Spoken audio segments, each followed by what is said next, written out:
तो ये वीडियो है ऑनलाइन ई कॉमर्स कंपनियां और बड़े बड़े रिटेल आउटलेट्स जो खुल गए हैं उसके वजह से छोटे व्यापारियों का जो नुकसान हो रहा है, उनका काम धंधा बंद हो रहा है, उनके बिजनेस में लॉस हो रहा है, उसके बारे में। तो ये जो बड़ी बड़े आउटलेट्स हैं और ई कॉमर्स कंपनियां, इनका बिजनेस मॉडल ही ऐसा है कि ये घाटे में काम करते हैं। और ये घाटे में इसलिए काम करते हैं कि खुद भी घाटे में काम करेंगे और जो इनके कॉम्पिटिटर हैं उनको भी घाटे में काम करवाएंगे। और ये घाटे में काम करते हुए लगातार नुकसान फेस करेंगे और सामने वाले को भी नुकसान फेस करवाएंगे। और जिसके पास पैसा ज़्यादा रहेगा वो मार्केट में टिकेगा और सामने वाला जो है वो खत्म हो जाएगा। जो छोटे हैं वो ऑब्वियस है, उनके पास पैसा कम है और वो धीरे धीरे मार्केट से खत्म हो जाएंगे। तो ये इनका बिजनेस मॉडल है। तो ये खुद घाटे में काम करते हैं और आपको भी घाटे में काम करवाते हैं। अब ये मीडिया ने ऐसा मान्यता बनाया है छोटे व्यापारियों के दिमाग में कि इनके पास पैसा बहुत है और ये सप्लायर और किसान से बहुत सस्ते में माल ले लेते हैं और सस्ते में माल लेने के कारण थोक में माल लेने के कारण ये माल सस्ता बेच पाते हैं। अब ये बात कुछ हद तक सही है कि उनको माल सस्ता मिलता है क्योंकि वो थोक में माल लेते हैं, जल्दी पेमेंट करते हैं और इत्यादि चीज़ें जिसको आगे देखेंगे। पर ये सस्ते में माल इनको मिलता है और ये सस्ते में बेच सकते हैं, पर उससे कई गुना ज़्यादा ये खर्चा करते हैं। खर्चा किस लिए करते हैं? क्योंकि ये दूर दूर से माल मंगाते हैं और वो दूर दूर से जब माल आता है तो फिर माल को स्टॉक करने में इनका बहुत खर्चा होता है। ट्रांसपोर्ट करते हैं, पेट्रोल का खर्चा होता है, कभी एयरप्लेन से भी माल आता है। तो ये सारे माल के पीछे, ट्रांसपोर्टिंग के पीछे, प्रोसेसिंग के पीछे, पैकिंग के पीछे इनका बहुत भारी खर्चा होता है। फिर स्टॉक करने के लिए इनको बड़े बड़े गोदाम रखने पड़ते हैं जिन गोदामों में ये माल पड़ा रहता है और इस वजह से इनका जो खर्चा है वो बढ़ जाता है। इसके अलावा इसको क्या कहते हैं कि ये एडवर्टाइजमेंट में बहुत भारी खर्चा करते हैं। ये एडवर्टाइजमेंट रहेगी माल के बारे में और बाद में फिर ये माल को बेचने के लिए ऑफर देते हैं, डील देते हैं, जिसकी वजह से इनका खर्चा होता है। ये ऑफर और डील की अलग से एडवर्टाइज करने में इसको बोलते हैं खर्चा करते हैं। फिर इनके जो आउटलेट्स अगर है तो आउटलेट्स एसी में काम करते हैं और वहाँ पर बड़े बड़े आउटलेट्स रहते हैं जहाँ पे जाके खरीदारी करने में लोगों को मजा आता है और रिलेटिवली इसमें फिर उनका खर्चा जो होता है ज़्यादा होता है। और ये सारे खर्चे को झेलते हुए लगातार काम करते रहते हैं और इस बिजनेस मॉडल में वो नुकसान उठाते रहते हैं और ये नुकसान के साथ में उनका बिजनेस चलता रहता है। अब ये सारा नुकसान जो है वो एक छोटा व्यापारी नहीं उठा सकता और जब तक वो इसको सस्टेन कर पाता है तब तक करता है। ये यहाँ तक अपनी कीमत कम करते हैं जिसको मतलब जिसमें वो 25%, 30%, 40% जो मार्केट भाव है कोई चीज़ का उतनी कीमत ये कम कर देते हैं। इसको बोलते हैं प्रीडेटरी प्राइसिंग करना, कि मतलब रेट इतना कम कर दो जिस रेट में सामने वाला माल बेच ही नहीं सके। और अगर प्रीडेटरी प्राइसिंग नहीं भी है तो भी ये क्या करते हैं, ऑफर, डील इत्यादि चीज़ों को करके ग्राहक को अपने पास खींच लेते हैं। और ग्राहक जब इनके पास में आ जाता है तो बाद में ये फिर जब आसपास के धंधे छोटे सारे बंद हो जाएंगे तो फिर ये अपनी कीमत बढ़ाते हैं और फिर जब ये कीमत बढ़ाते हैं तो वो माल जिसको बोलते हैं कस्टमर को भी महंगा मिलता है और जिससे ये खरीदते हैं सप्लायर किसान से उनको भी बहुत कम पैसा देते हैं और बाद में जो इनका नुकसान हुआ उसको भर के लेते हैं। तो यही इनका बिजनेस मॉडल है। ये इसी तरह काम करते हैं। इसमें आपको अगर इनके साथ में काम करना है तो फिर बहुत ज़्यादा नुकसान झेलना पड़ता है। तो ये इनके काम करने का तरीका है। तो छोटे व्यापारी जो हैं वो इस समस्या का समाधान ये समझते हैं कि वो ग्राहकों को इस बात के लिए तैयार करें कि वे बड़े आउटलेट्स में ना जाएं या फिर ऑनलाइन माल ना खरीदें।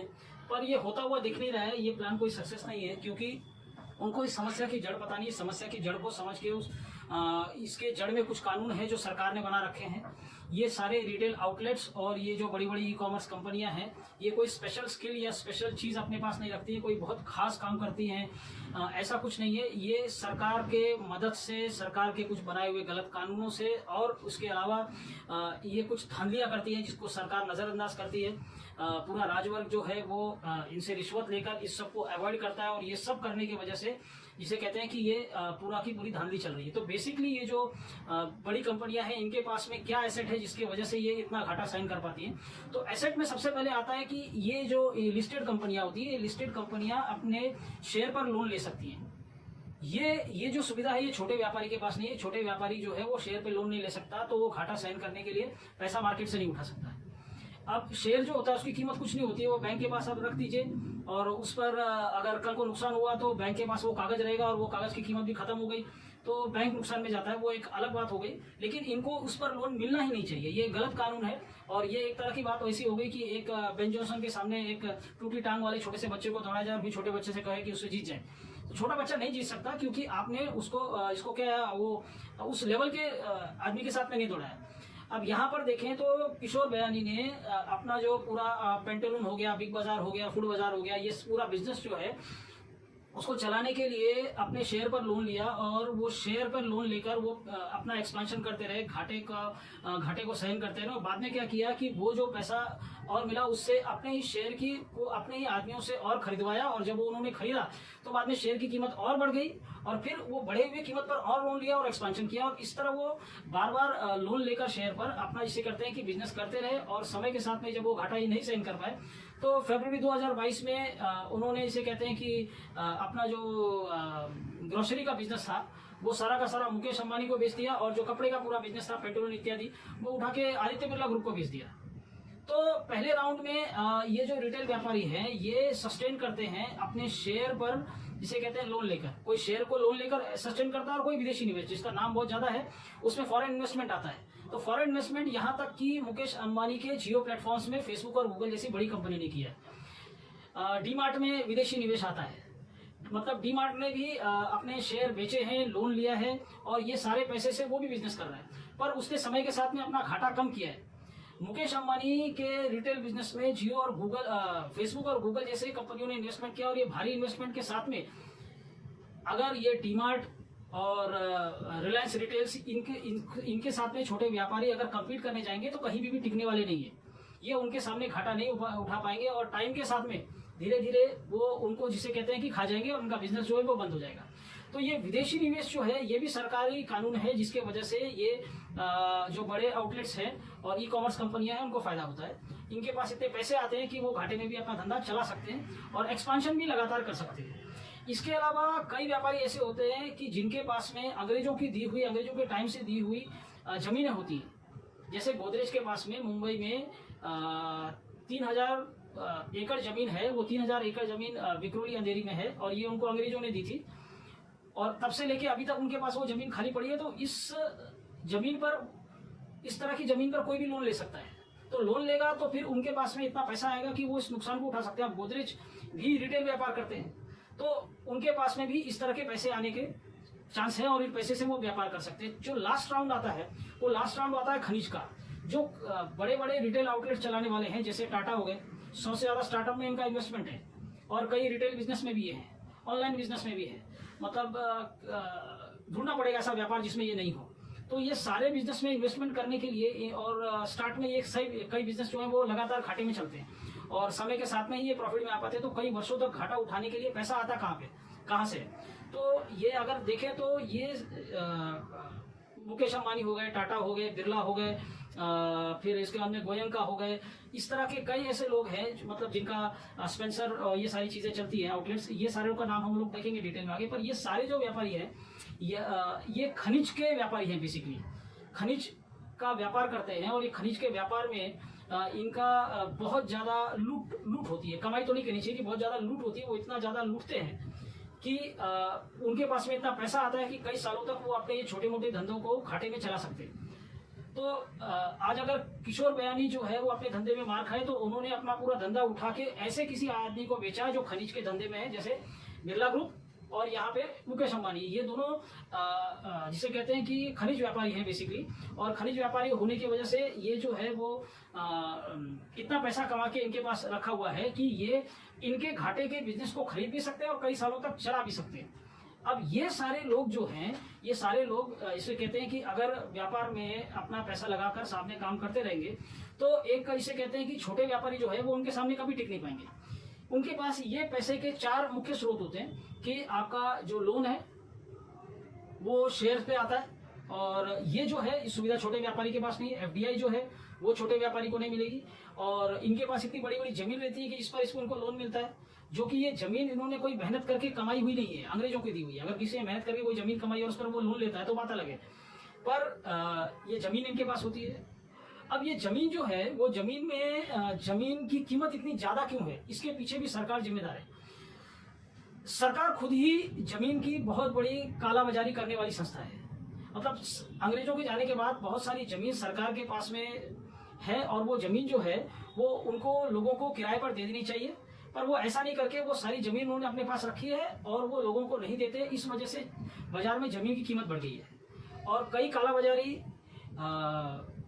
और इसे कहते हैं कि काला धन जमा करने वाले, करप्शन का पैसा जमा करने वाले, ये सारे लोग अपना पैसा जो है वो जमीन खरीदने में लगाते हैं। तो इसके वजह से बाजार में जो प्राइवेट जमीन है उसकी भी कालाबाजारी होती है। जो काले पैसे आते हैं जब वो जमीन में लगते हैं तो जमीन की कीमत जो है वो कई गुना बढ़ जाती है। काले पैसे वाले उस जमीन का कोई उपयोग नहीं करते, वो खाली इंतजार करते हैं कि इसका रेट बढ़ेगा या फिर कोई अच्छी अपॉर्चुनिटी मिलेगी तो इसको बेचेंगे या उपयोग में लाएंगे। तो इस वजह से सारा काला पैसा जो है वहां लगने की वजह से जमीन की कीमत बढ़ जाती है। और सरकार ने जो जमीन दबा के रखी हुई है और वो लोगों को किराए पे नहीं दे रही, लोगों की जमीन है वो, सरकार कुछ नहीं होती, सरकार की जमीन मतलब लोगों की जमीन, तो वो जमीन भी वो लोगों को नहीं देती। और जो प्राइवेट लोग हैं इन लोगों ने काले पैसे और जो चोरी के पैसे से, मैं ये नहीं कहता हर आदमी चोरी के पैसे से जमीन लेता है, पर कई लोग ऐसा करते हैं कि काला पैसा जो है वो सारा का सारा जमीन में इन्वेस्ट करके जमीन जो है वो खरीदते हैं। इस वजह से निजी और सरकारी जमीन दोनों की कालाबाजारी होती है और उसके बाद जिसके पास जमीन बचती है वो जमीन की कीमत बहुत हो जाती है, जबकि जमीन की कीमत इतनी होनी नहीं चाहिए।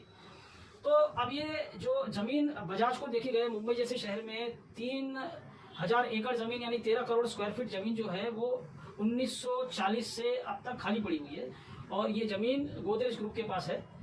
अब ये जमीन का उपयोग नहीं होने की वजह से इस जमीन पर अगर वो लोन लेना चाहे तो बहुत पैसा मिलेगा और फिर उससे वो अपने इसे कहते हैं रिटेल बिजनेस को कई दिनों तक सस्टेन कर सकते हैं, कई दिनों तक उसको खींच के लेके जा सकते हैं और तब तक में कई छोटे व्यापारियों का बिजनेस जो है, छोटे दुकानदारों का बिजनेस खत्म हो जाएगा। तो ये सारा प्लस पॉइंट है उसके इनके पास में। अब सरकार और मदद करती है, ये जो ऑनलाइन वेबसाइट्स है, विदेशी ऑनलाइन वेबसाइट्स जैसे ई कॉमर्स की वेबसाइट है अमेजॉन, जो सबसे ज्यादा धांधली करती है, धांधली सारी करती है पर इसकी धांधली खास सामने नजर आई है। तो ये क्या करती है कि भाई 3 से 15% ये कमीशन लेते हैं इनकी वेबसाइट पर अगर कोई माल बेचता है तो जो इनको कमीशन ज्यादा देगा ये उस अपने एल्गोरिथम से, अपने वो जो प्रोग्रामिंग है उस वेबसाइट की, उस प्रोग्रामिंग के हेल्प से ये उनका माल ज्यादा बिकवाते हैं। इसके अलावा ये चोरी से कई कंपनियों में इनका इन्वेस्टमेंट है और उसका माल जब इनके वेबसाइट पे बिकता है तो ये उन माल को प्रमोट करती है। तो वो कंपनियां जो है, वो कंपनियां और वो व्यापारी जो है ज्यादा कमाते हैं और जो छोटे व्यापारी इनकी वेबसाइट पर माल बेचने जाते हैं वो उनका माल नहीं बिकता और वो नुकसान में जाते हैं। तो ये जिसका चाहे माल वो ज्यादा से ज्यादा बिकवा सकते हैं और जिसका चाहे माल वो वैसे वहां पड़ा रहेगा, उसका कुछ नहीं होगा।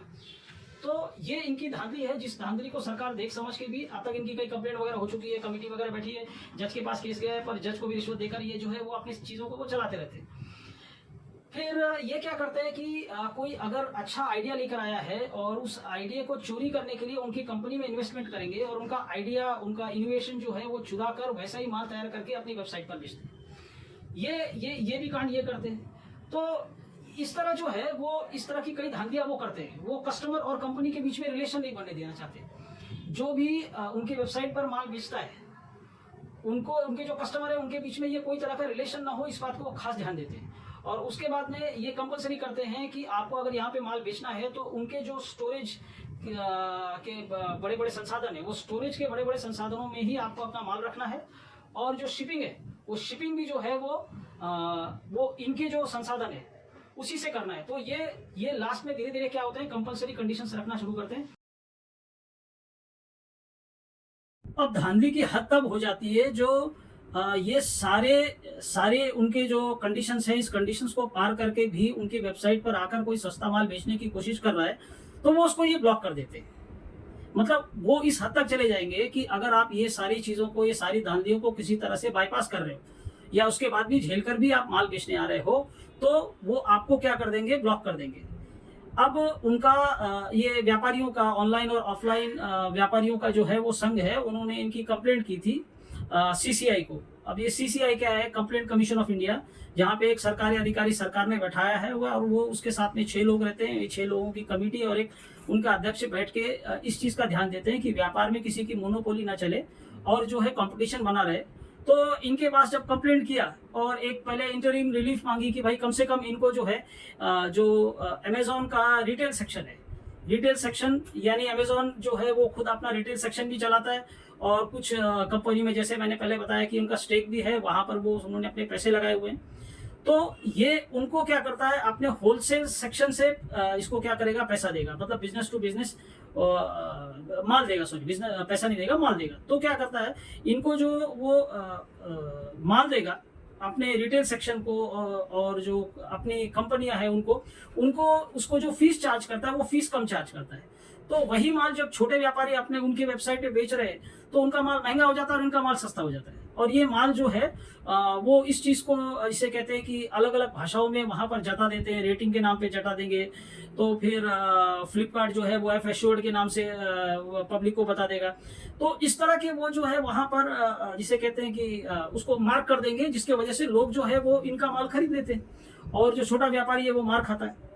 तो ये उसकी कंप्लेंट हुई। कंप्लेंट अब लेने वाला जो था उसको ये कहा गया कि कम से कम एक इंटरिम रिलीफ दे दिया जाए, और जो अमेजोन का रिटेल सेक्शन है उस रिटेल सेक्शन को अमेजोन की वेबसाइट पर धंधा करने से रोका जाए, और जो कंपनियां में इनका स्टेक है उसको रोका जाए। तो थोड़ा डेटबाजी हुई, और डेटबाजी करने के बाद में लास्ट में ये इंटरिम रिलीफ जो है वो मना कर दिया गया। इंटरिम रिलीफ नहीं मिली, और थोड़े दिन बाद में जो ऑनलाइन एसोसिएशन ने सीसीआई को कंप्लेंट किया था उसको रिजेक्ट कर दिया गया कि ये कहकर कि आपके पास पर्याप्त तो सबूत नहीं है। तो क्या सबूत की कमी थी कि भाई इंडियन एविडेंस एक्ट जो होता है उसके तहत जो आप मटेरियल दे रहे हो एविडेंस के रूप में, वो मटेरियल जो है वो सही नहीं है। मतलब आपको इलेक्ट्रॉनिक मटेरियल देना था। धांधली को पकड़ने के लिए कुछ ही तरह की धांधली की जाती है, तो कुछ इसी तरह का मटेरियल होगा जो वहां पर नहीं मिला, और मटेरियल नहीं मिलने की वजह से उनका जो पूरा कंप्लेंट है वो रिजेक्ट कर दिया गया। अब ऑफलाइन वाले जो है वो अपना जो है वो कोर्ट के चक्कर काट रहे हैं, और यहाँ पर जो है वो इन लोग का बिल जो मतलब इनका जो कंप्लेंट है वो रिजेक्ट कर दिया सीसीआई ने। अब सीसीआई बेसिकली सरकार की बनाए हुए लोग हैं, सरकारी लोग ही हैं जो वहां बैठे हुए, आईएएस ऑफिसर उसका हेड होता है। तो उनको क्या पड़ी है, सरकार जिसका साथ में है वो उसके साथ में जाएगी। तो आप प्रॉब्लम ये है कि समस्या सरकार ने खड़ी की, और वो समस्या को सलटाने वाले जो टीम बैठी हुई है वो भी जो है वो सरकारी है। तो आप सरकार की बनाई हुई समस्या को सरकारी अधिकारी के पास सॉल्व करने के लिए लेके जा रहे हो, तो वो सॉल्व तो होने वाली नहीं है। वो खाली आपको पूरे केस को ठंडा करेंगे, घुमाएंगे फिराएंगे, और वही किया, और करने के बाद में लास्ट में छोड़ दिया। तो अब अगर लास्ट में ये सब होने के बाद में उनको कोई फाइन पेनल्टी लग भी जाती है, तो वो जाएंगे जज के पास, वो उस फाइन पेनल्टी का कुछ परसेंटेज जो है वो जज को रिश्वत दे देंगे, और केस जो है वो खत्म हो जाएगा, होने वाला नहीं कुछ। या थोड़ी बहुत फाइन लग भी गई तो उन्होंने अरबों करोड़ मतलब लोगों के कई दिनों का धंधा मार के पैसा कमा लिया, थोड़ी बहुत फाइन भर दी, और उसके बाद में वो अलग नाम से कंपनी खोल के अपना धंधा चलाते रहेंगे। तो इस तरह जो है वो अपना काम करके वो आगे निकलते रहेंगे। तो ये जो पूरा मॉडल है, ये पूरा मॉडल लास्ट में क्या कर रहा है, लास्ट में छोटे व्यापारियों का नुकसान कर रहा है। उनका टारगेट ही है छोटे व्यापारियों का नुकसान करते रहना और इनको धंधे से बाहर निकालना।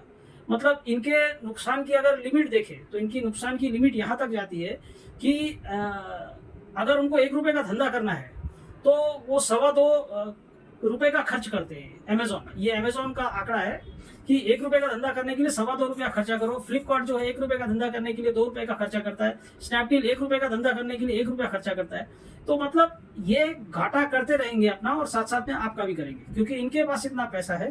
तो इनके पैसे का स्रोत मैंने आपको बताया कि जो है वो इनके शेयर पर इनको लोन मिलता है, एफडीआई आती है, फॉरेन इन्वेस्टमेंट आता है। और जो भारत के व्यापारी है, खनिज व्यापारी जो है वो खनिज के धंधे में है, और वो खनिज के लूट से इतना पैसा लेके आते हैं कि वो ये घाटा सहन कर सकते हैं। तो आगे हम लोग देखते हैं कि ये खनिज के व्यापार से इनको कितना लाभ होता है, या ये कितना पैसा खींच लेते हैं, जिसकी वजह से ये घाटे का धंधा कर पाते हैं।